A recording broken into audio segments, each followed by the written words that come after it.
शीर्षक मूर्ख हिरण, एक शिक्षाप्रद कहानी।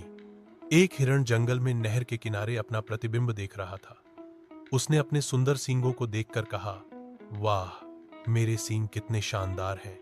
लेकिन जब उसने अपनी पतली टांगों को देखा तो बब्बहाया, लेकिन मेरी टांगें कितनी बदसूरत हैं। अचानक शिकारी कुत्ते आ गए।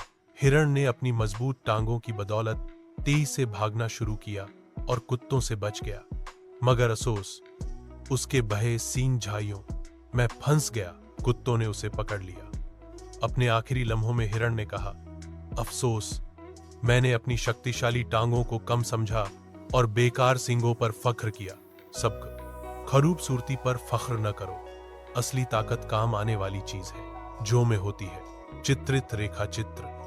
हिरण पानी में अपना प्रतिबिंब देखते हुए सींगों पर गर्व करता हुआ, हिरण तेजी से भागता हुआ, कुत्ते पीछे सींग झाड़ियों में फंसे, हिरण पछताता हुआ।